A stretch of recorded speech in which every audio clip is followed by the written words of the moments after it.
I'm 69 years old, and I'm going to say something that most people won't like hearing. Almost everything you've been taught about getting older, about success, about waiting for the right time, it's wrong. And what makes it worse is this: the people who were supposed to warn you, your family, your schools, society itself, either they didn't understand it, or they were too busy living the same illusion. I know that because I believed it too. For most of my life, I honestly thought I was doing everything right. I followed the rules. I built a career. I bought the house. I earned respect. I checked every box that was supposed to mean you made it. I didn't sit down to make this video to sound smart or to leave an impression. I'm here because my time is no longer unlimited, and there are truths you deserve to hear while you still can. This isn't about me, it's about you. And then, in my late 40s, everything broke. Not slowly, not gently, all at once. It was just a normal work day. I was sitting in a meeting, talking about numbers that don't even matter anymore, when my body just shut me down. My chest tightened. The room started to spin. And the next thing I remember, I woke up surrounded by machines, wires, and fear. The doctor called it a medical incident. That's a polite way of saying my heart almost ended my life. They told me I was lucky, and lying there staring at the ceiling, I realized something terrifying. They were right, because for the first time in my life, with nowhere to run and nothing to distract me, I saw the truth clearly. I hadn't really been living. I had been operating, running on routines, meeting expectations, chasing milestones someone else decided were important. And I asked myself a question that still echoes in my head. If this is the end, what did I actually leave behind?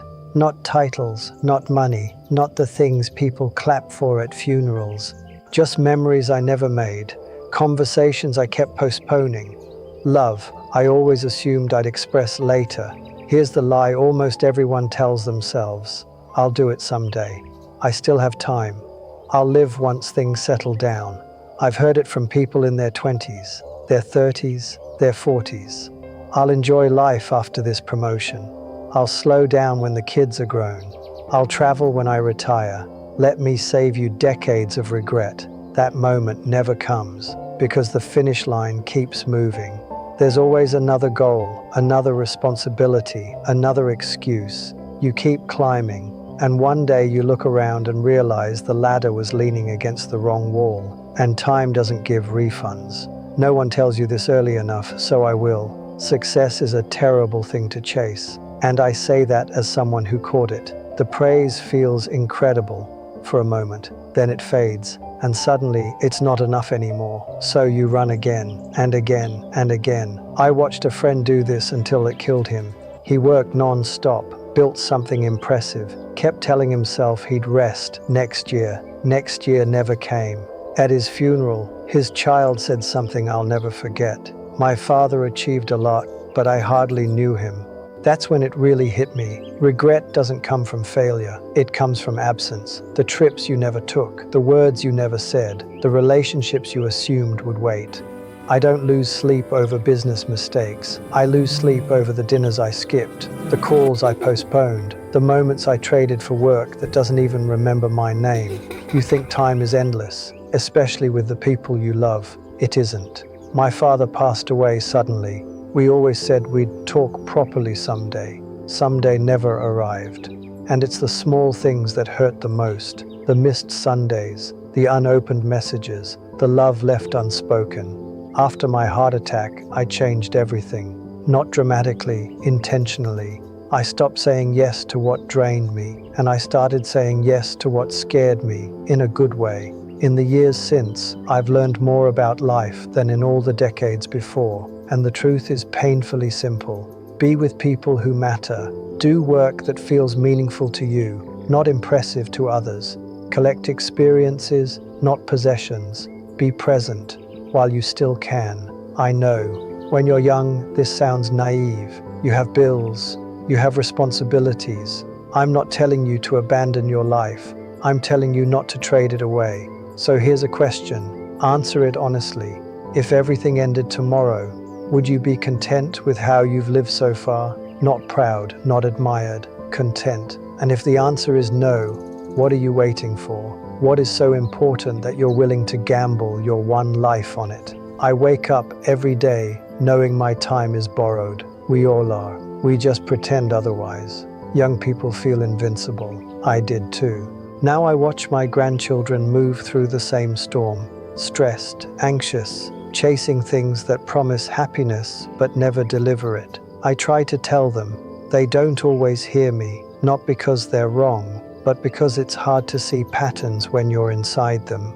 That's why I'm saying this out loud, because maybe someone listening will pause, choose differently, avoid the weight of regret. Every day moves you closer to the end. So do the people you love. Your parents are aging. Your friends are changing. Nothing lasts as long as you think. So what will you do? Keep postponing the call, the trip, the joy, or start living like time actually matters, because it does. If I could speak to my younger self, I'd say this. Stop trying to impress people who won't be there at the end. Stop trading your health for approval. Stop delaying happiness for a future that isn't guaranteed. Call your parents. Take the trip.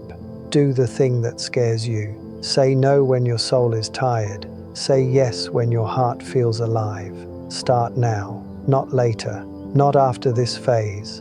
Now, because the perfect moment never comes. Life is always messy, and waiting is the easiest way to lose it. These last years have been the richest of my life, not because I earned more, but because I finally paid attention. I'm happier now, with less time ahead, than I ever was when I thought time was endless. That's the paradox. When you understand time is limited, you finally begin to live. You have a choice today. Keep running, or start living intentionally. I can't choose for you, but I can promise you this. You don't want to reach 69 wishing you'd noticed sooner. Someday isn't coming. Someday is now. The clock is already moving. What are you going to do with what's left?